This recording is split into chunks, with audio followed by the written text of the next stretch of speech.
Imagine you are one of the most powerful men in England. You are a sitting member of parliament, a Cambridge professor, a former prime minister's closest advisor, and tonight, you are holding hands with a woman who claims she can talk to the dead. That scene is not fiction, it is documented. It happened in drawing rooms from Mayfair to Edinburgh, attended by some of the most educated, most connected, most rational minds of the 19th century. The official history tells us this was mass hysteria, a fad.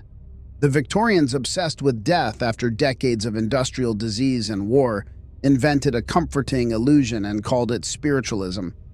And maybe that's all it was. But here is the question that keeps serious historians, and some not-so-serious ones, up at night. Why were the men running this movement not grieving widows or desperate parents, but spy masters, cryptographers, and the architects of the British Empire's intelligence apparatus? This is the story of the Cabinet of Shadows. The theory, proposed by a growing number of independent historians and researchers, that Victorian Britain's séance rooms were not windows to the afterlife, but the most sophisticated covert intelligence network the world had never seen. Stay with me, because whether you believe the paranormal explanation or the political one, what actually happened in those rooms is stranger than either.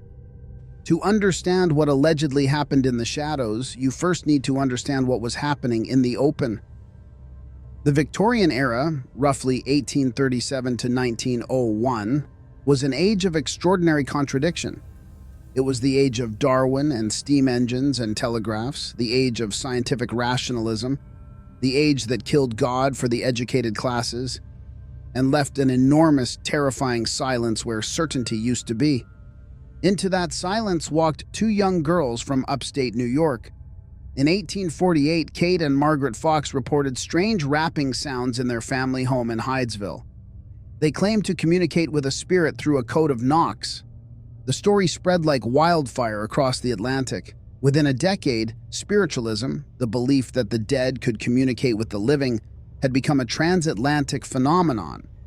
By the 1870s, London was the global capital of the movement. Mediums, individuals who claimed to channel the dead, were performing to packed audiences in theaters and private homes alike. Some levitated, some produced ectoplasm, a mysterious substance said to manifest during contact with the spirit world. Some simply answered questions about departed loved ones with uncanny accuracy. The mainstream historical consensus is clear on this. Spiritualism was largely an industry of fraud. Most famous mediums were eventually debunked. The Fox sisters themselves confessed in 1888 that the rapping sounds were produced by cracking their toe joints. Ectoplasm on examination was often cheesecloth or animal lung tissue. Cold reading, hot reading, Confederates in the audience, the tricks were not especially complicated. Mainstream history also acknowledges something it finds considerably more difficult to explain cleanly. The men who founded, funded, and led the most powerful organization in Victorian spiritualism were not credulous, bereaved families. They were not superstitious country vicars. They were the intellectual elite of the British Empire. In 1882, a group of scholars and public figures founded the Society for Psychical Research, the SPR. Its founding membership reads like a who's who of Victorian Britain's most powerful and well-connected men. Arthur Balfour, future Prime Minister of Great Britain, his brother Gerald Balfour, future President of the Board of Trade, Lord Rayleigh, Nobel Prize-winning physicist, Frederick Myers, a Cambridge classicist who had worked in close proximity to some of Britain's earliest foreign intelligence networks, Edmund Gurney, scholar, philosopher, and according to some researchers, something considerably more than either.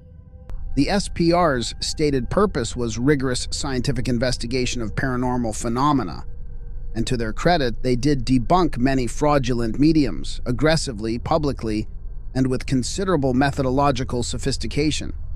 But here's the detail that theorists find impossible to overlook. The SPR's methods of investigation, the secret correspondence networks, the coded communication systems, the systematic collection of witness testimonies from across the British Empire, were not merely similar to the intelligence tradecraft being developed at exactly the same time by British foreign services. They were, researchers argue, functionally identical. Before we go further, let me be clear about what this section is and what it isn't. What follows is a theory. It is not established history. It is a framework proposed by independent researchers, some credentialed, some not, who looked at the documented facts of Victorian spiritualism and asked a different set of questions than the ones in your textbooks. The premises I am about to lay out are real. The conclusions drawn from them are speculative. Whether the chain of logic holds, that is for you to decide. With that said, let's open the cabinet. The theory, at its most basic, goes like this. Britain in the 1880s was facing an intelligence crisis. The Great Game, the covert struggle between the British Empire and Tsarist Russia for dominance over Central Asia, was intensifying. British agents were operating in Afghanistan, Persia, India, and Egypt. Information needed to move quickly, covertly, and through networks that would not attract official attention. The problem with official intelligence networks was, and remains, that they are visible. Diplomatic channels, military couriers, government offices, all of these leave paper trails.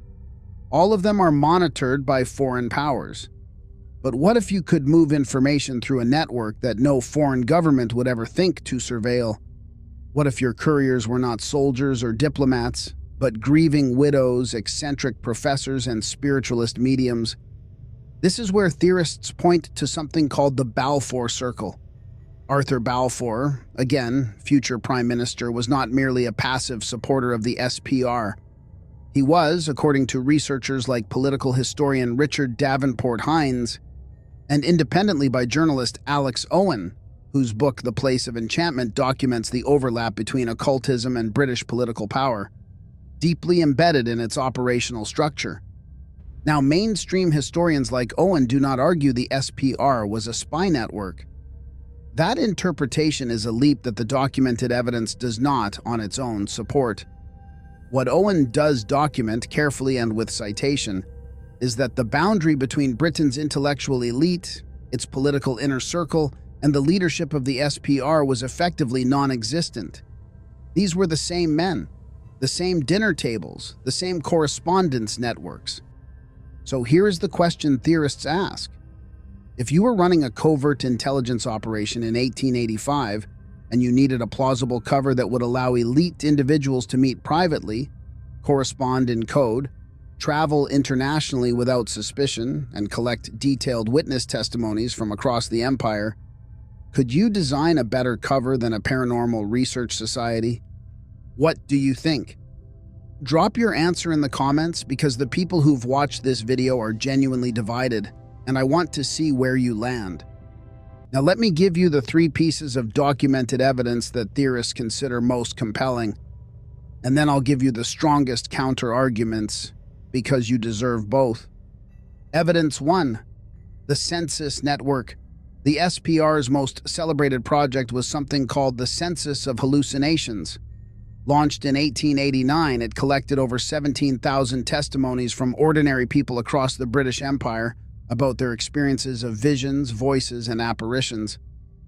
On the surface, a paranormal research project, but look closer. The SPR employed a network of regional collectors who canvassed from India to Canada to Egypt, gathering first-hand accounts from local populations.